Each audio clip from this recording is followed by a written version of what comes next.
নমস্কার বন্ধুরা, লিপিকা রান্নাঘরে আপনাদের স্বাগত জানাই। আজকে একটা নতুন রেসিপি নিয়ে এসেছি, সেটা হলো ডিমের চপ। এটি করতে যা যা উপকরণ লাগবে সেটি আমরা দেখে নিই।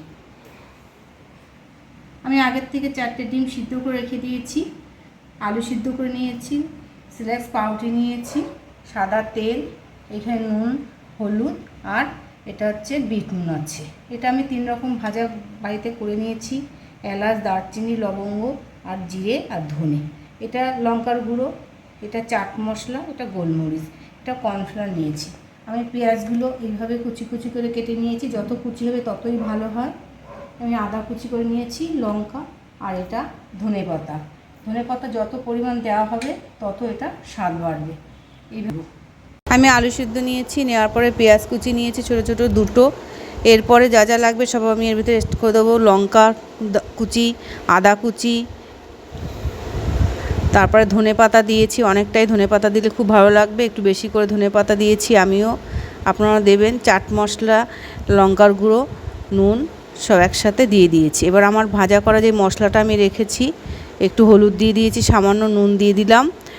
ভাজা মশলা আমি যেটা করে রেখেছিলাম 3 রকম, সেটাও দিয়ে দিয়েছি।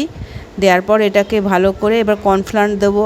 কর্নফ্লাওয়ার একটু ভালো বেশিটা দিলে ভালো হয়, তাও আমি 2 চামচ মতো দিয়েছি। ভালো করে এটাকে মাখতে হবে, ভালো করে ঠেসে ঠেসে সুন্দর করে যাতে মিশে যায় সবার সাথে একসাথে, সেইভাবে আমার এটা জিনিসটাকে মাখতে হবে।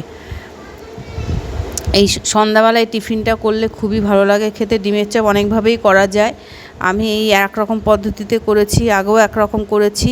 এবার কিছুটা পুর নিয়েছি, নিয়ে ভিতরে ডিমটা 8খানা করে নিয়েছি, নিয়ে এরকম করে নিয়ে তারপরে পাউরুটি করব কি, 2টো পাউরুটি জলের ভিতর ভিজিয়ে চেপে তারপরে ওইটাকে আমি আগে এটা করে নেব। নেওয়ার পরে পাউরুটিটা ভেজে চেপে নিয়েছি, চেপে নেওয়ার পরে এটা এরকম করে করে করব। এটা ভাজলেও কিন্তু এক ফোঁটাও খুলবেও না, কিছুই না। এইভাবে আপনারাও করবেন। দেখুন আমি কত সুন্দর চেপে চেপে করছি, আর কিছুই লাগবে না, ব্রেড ক্রাম্বও লাগবে না, ডিমের গুঁড়া দিতে লাগবে না।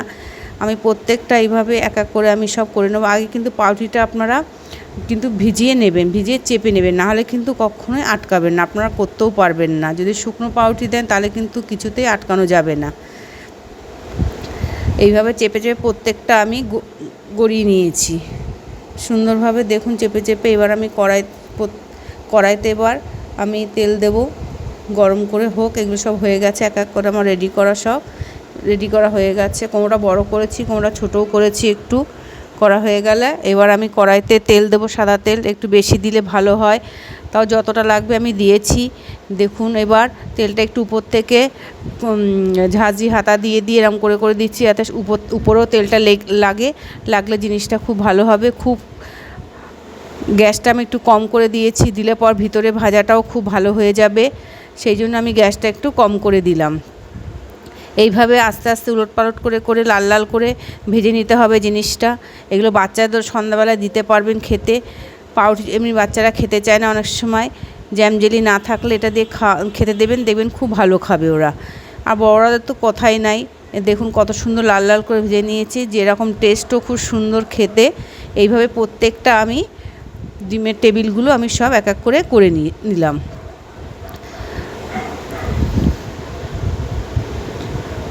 ভিতরটাও কিন্তু ভিতরেও সুন্দর ভাজা হয়ে যাবে। আমি কেটে আপনাদের একটা দেখাবো কত সুন্দর হয়েছে। এবার আমি সবগুলো এক এক করে ভেজে আমি তুলে নেব। এবার আমি আরও যেগুলো আছে সেগুলো সব ভেজে নেব। আমার হয়ে গেছে রেডি করা। স্যালাড, শসা, পেঁয়াজ, ধনেপাতা সস দিয়ে খাবেন আপনারা, খেতে দেখবেন খুব টেস্টি হয়েছে। এবার আমি ভিতরে একটা কেটে আপনাদের সামনে দেখাবো যে কেমন হয়েছে ভিতরটা, সেটা আমি কাটছি। দেখুন ছুরি দিয়ে, কত সুন্দর টেস্ট, দেখতেও সুন্দর, খেতেও সেরকম টেস্টি। দেখুন কত সুন্দর হয়েছে। ডিমটা এপাশে ওপাশ দুপাশেই সব আছে আমার।